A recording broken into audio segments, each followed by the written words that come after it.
Hello and welcome to a new episode of the Catalyst series. It's my real pleasure today to welcome a dear friend and former colleague, Leanne Lynch, Director of Technology and Cyber Defense at Heathrow, certainly one of the largest airports in the world, probably not the busiest these days in these unprecedented times. Leanne, thank you so much for making the time. How are you doing today? I'm really well, Vivek, and thank you very much for inviting me.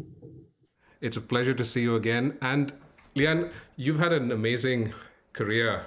When we met at BAT, before that, you'd spent several years in the internet and media sector. Then you came to a large enterprise, did different roles, and then choose to take a change in career and came to Heathrow. Can you tell us a few of those highlights through that journey, and as I like to call them, some of the catalyst moments in this beautiful career? Yeah, no, happy to. I think for me, a lot of, when I look back, and it's always easier looking back, I can't say that I had a particular plan. But when I look back, I've always sort of been drawn to the roles that are transformational or a little bit out of sorts with the rest, the norm, the BAU. I think we've discussed it. It's the rebel roles, Vivek. So it's the kind of roles that are going to do a step change. And it's once it's understood the direction you want to go, what I get really excited about is pressing that button and actually going on that journey. And so when I look back, when I worked in for the internet companies, I worked in an area where we were testing and trialing the first idea of having like an m-commerce wallet, so a way that online you could store money to pay for things. I mean, obviously we're going back a few years because now it's normal. It's what we all expect to do. Equally, when I moved more into like the mobile telephone world, it was like location-based services. And again, this was before the smartphones. And I remember the debates were like, well, who owns the money? Who owns the customer? But it was like, come on, let's try it. And again, now we take all of this for granted. And when I moved into BAT, it was a huge change for me. I mean, I'd gone from a mobile phone industry that was very cutting edge into a global organization, and they wanted to understand information. And I think for me, the pivotal thing in that was I'd taken for granted the access to information I had working at internet companies, working at mobile phone, and really genuinely thought, well, everybody must have it. So I think that learning in terms of moving into an organization that was so successful yet wasn't able to have a central view of the way it performed, etc., was a big change. And then it was one of those organizations that has such a breadth and opportunity, and it was really about how do you just make the most of that and go on the journey and learn different areas. And I took on towards the end a role where it was looking after a ring-fence business unit that was looking to bring in new products to the market to actually challenge the products that underpinned the organization. And when I took over it, it was in what I would call startup mode, and nobody quite knew how it was going to fit in, but we knew there was opportunity, we knew there was growth, and it was really exciting. But I genuinely felt like the person coming into the best street party and going, that's all good, but can we turn the music down a bit, maybe get rid of some of the noise, and actually now let's focus on making this more of a community that other people want to visit. So yeah, a lot of people have said, oh, you drove a lot of change. But I think what I did was I took that change and I took that initiative and really wanted to understand, how can you keep it going? How can you prolong it? How can you sustain it and make it part of the wider organization in a way that it's okay to have a different model?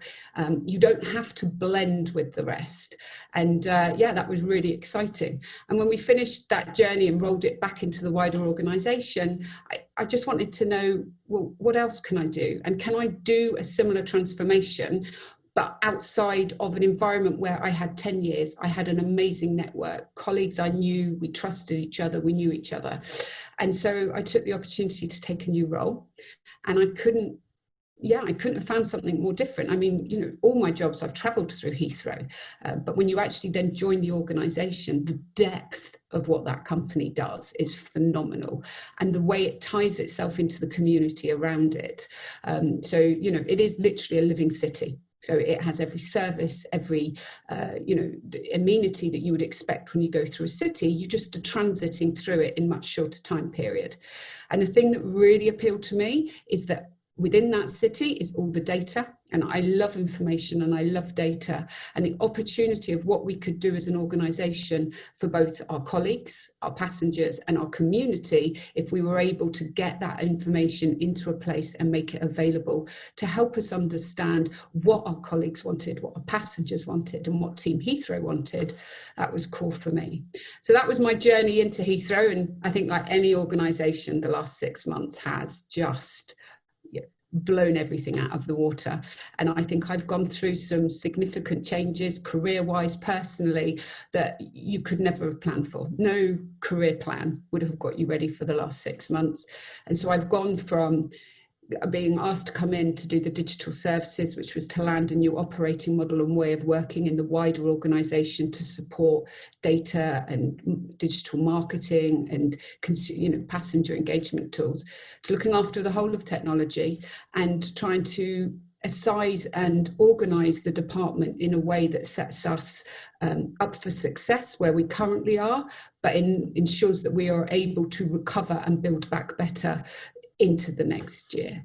So it's been quite an adventure, but I think the key things for me is it's all about the opportunities that I'm drawn to are the ones that mean that you get involved in the transformation, not just the idea, the idea of transformation, but actually then taking it and taking the risk and making it happen. Sounds like a beautiful journey, and I've got to say, I definitely recognize the rebel streak in the time we spent together.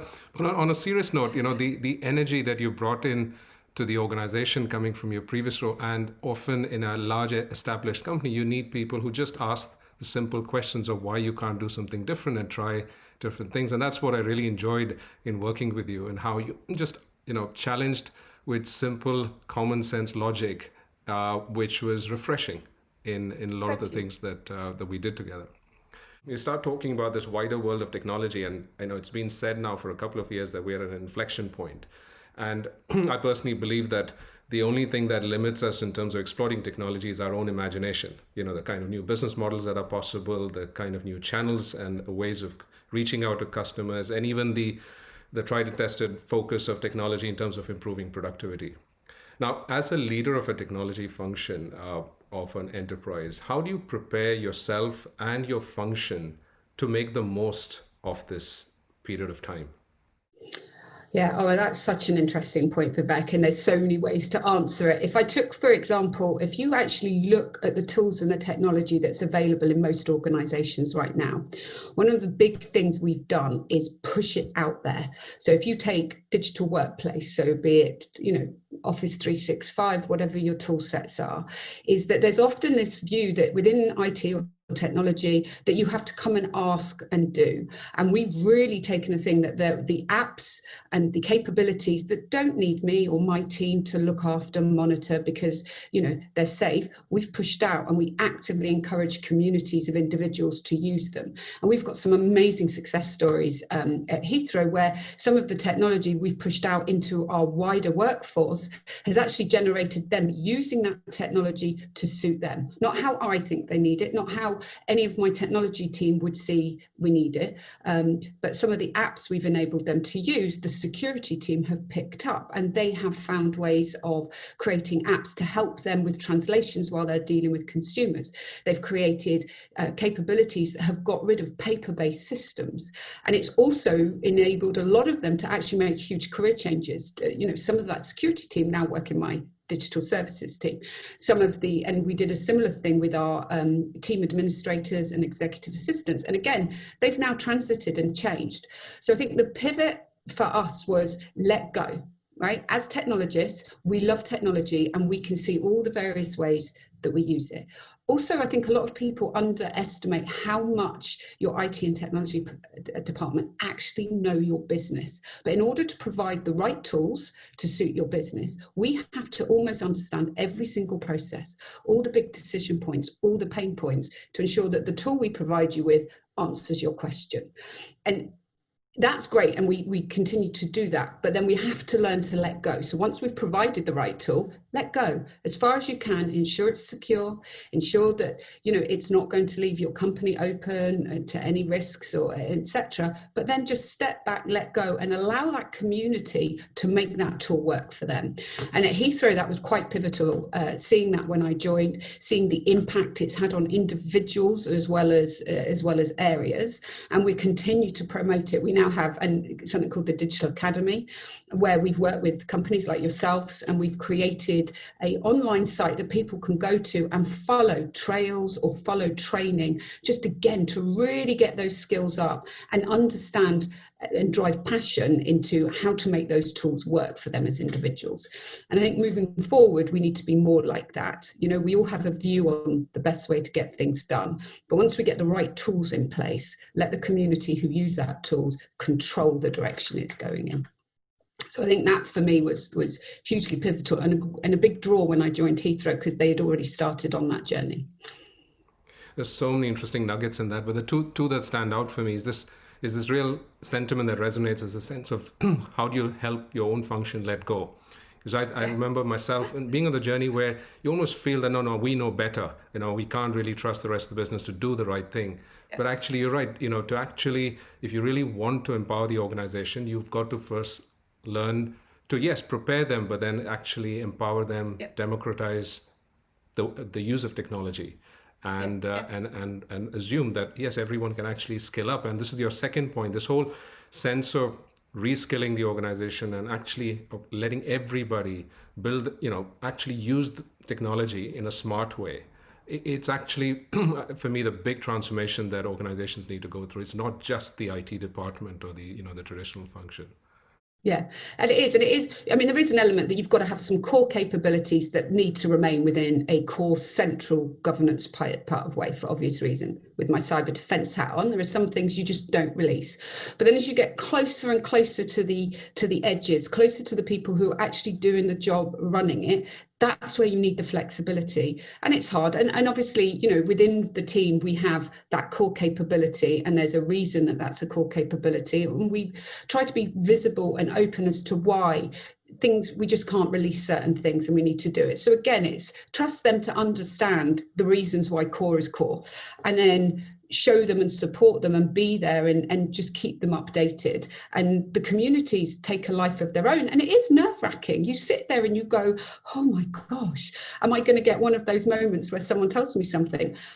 But you've just got to trust the community, that everybody using it is there to make their role better, to be able to provide better service, to do their job. And mistakes will happen. You just need to make sure you've got the right support to help resolve those mistakes, and then get the message out there on how to avoid them moving forward. But yeah, it's a balance. It's a balance. And really, really well said. Now, let's talk about two words that are being talked about a lot these days: digital transformation. I'm sure you've heard enough presentations from every consultant out there and telling you how they can help you transform. And it is actually true that there is an imperative, and everyone is talking about it, and everyone's got a very great narrative, certainly on PowerPoint. But you dig deeper, you realize that actually doing this is not as easy as sometimes it appears on PowerPoint. And the journey, particularly if you want to try and scale and do it in a sustainable way, it takes a lot of effort and a lot of things to come together, not just the technology piece. So what's been your experience in this journey of transformation, and what have been some of the obstacles that you've faced in this journey? Yeah, I think it's a really good, like you say, it's so easy to sell the end goal, the North Star. If we transform, we can be X, Y, and Z. And, and sometimes that North Star is so unreachable depending on the organization you're in. And I think for me, one of the things I've learned working with you is building that journey and that story. So it's not just we know that we want to become digital. We know we want to transform.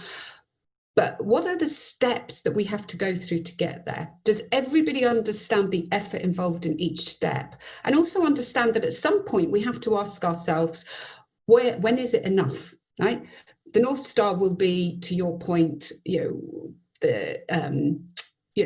what consultants can sell, what the Amazons do, the Googles do, but you have to recognize what your company is. Heathrow is a physical business. It is about people. It is about the movement of people. It is about the movement of bags. And so as we're going through our digital transformation, it's really key to check in with all of our core stakeholders. What do you mean and understand by digital, and how do you think it's going to help you? How is it going to solve the issues you have? And at what point is that enough? So it could be, I don't know, if you talk percentages, I will transform my baggage area to become 40% automated, because that's where the tipping point is of maximum return on value, be it efficiency and money, and then after 40%, it's just shiny and nice to have. And I think that's really key in that transformational journey, and the maturity you're seeing across a lot of areas is, it would be lovely to be a completely data-led digital virtual twin, but you need to understand where's the line that it stops becoming of value to you. So that balance between, moving, modernizing and transforming, but also making sure you're continuing to see the equal levels of return on value. And obviously that value stream will change. So and that storytelling is continuous. Every time you meet with your stakeholders, you have to rediscuss it, make sure you're on track. And it's never stops. It's not like a product. It's a project where you just finish it and land it. It's a product. And for as long as that product is alive, so you'll have to go around that life cycle to keep it fresh and relevant. So I'll bring it back to Leanne Lynch, the leader, has had a great journey, lots of wins and successes. A big leadership failure in this journey and what you learned from it? Do you know that question always stumps me, because I think you can, there's always points where you'll look back and go, oh no. But I think it's more what you do afterwards. And so hindsight sometimes blurs a failure. Yeah. And I have, touch wood, still time, been fortunate enough not to do that sort of failure that it's ended a direction or a career thing. Some of the things that I've realized is around, and I know I've learned from, is that storytelling side of things, bringing people on the journey, not assuming just because you've said it once, it's understood and it's contextualized. So that's a key thing. And I am, as you mentioned earlier, I have quite a logical approach to things. And sometimes once I understand that's the right direction, everybody get it, yeah, move on. And I forget sometimes that people will learn at different levels and also have a different understanding of the same word. So where I've tripped up quite a few times, it will be where I've forgotten to do that. But more importantly, I think one of the biggest learnings for me was the power of data. So I love information, I love data. It's my educational background has been in understanding what's happened, where it's gone on, and getting all that information together. And I think I remember the first time I did it, I never really understood the impact that providing insights and information to someone out of context can have based on the way they interpret it. And there were two examples. There's one example where we made available daily sales in an organization to senior levels of staff. And my goodness, the reaction was really negative, and I couldn't understand it. And the senior staff were like, oh, this area are failing. We should fire all the staff. Look at their daily sales. They've sold nothing for 10 days. As it transpires, this particular unit only made their sales in the last week of that month. Yeah, of the last week of the month, that was just the rhythm. It had been the rhythm for the last 10 years. It would probably be the rhythm. It probably still is the rhythm now, just the area they were in. And it just really brought to home that if you don't give the context of the information, then the consequences are huge. And so again, it's a balancing game. Like, information should be shared, it should be made available. But if you're going to do that, then you have to take the responsibility of ensuring people understand the source and the context of that information, so that decisions aren't made, or there isn't an uncomfortable moment because someone's misunderstood it. So I think that for me, it is that. And again, it ties into that storytelling, putting everything into a context, making sure that what you're working on, what you're delivering makes sense to the individuals who are going to end up owning it. Otherwise, the change isn't going to be a success or sustainable. And then the context of information you share, so that people's reactions or the next steps of decisions that they make are relevant and not just based on the way they've interpreted information. So I think for me, where I've had the biggest oh no moments it's been those. Thank you. Thank you for the candor. Now, to finish up, right, I wanted to ask you, what would you say to technology professionals who are probably listening to this, to our conversation, and at different points in their journey? Three points of advice you would give them as they progress their journey with the ambition to make a big impact. Yeah. I think so. I've recently taken up sewing, right? It's a new thing. It's a mind matters, mental well-being activity. And the one thing in sewing that I can now relate to all the career where things have gone successful is measure twice, cut once. And I think that's the same when you are looking to technology that you are passionate about. And let's face it, to do our job, you need to have a passion for the tools and the technologies and the capabilities you're bringing in. And you can get carried away and go straight to putting it in. So the measure twice is double check that you understand what the ask is. What is the need? What is it trying to do? What do you want to do with it? And it's not just because tool A is this year's trend that you're delivering it, because even if you're passionate about it, if you haven't got that pull from the people that you're going to deliver it in, that are going to use it, you're going to find that your passion's kind of met with a bit of a wet blanket when it arrives, and they go, so what? So always understand what the ask is and make sure that the tool and the technology and the capability you are driving is the right one. And for that, you have to be able to say, no, this isn't right. Yeah, you're asking for this, and we don't need something new. We can do this. And again, you don't have to be the no team, but bring them on the journey, explain why. So don't be afraid of that. We are technologists. We understand the tools. So just as long as we can understand the pull and the drive, then we can guide and have the right to say, this isn't right. This doesn't fit.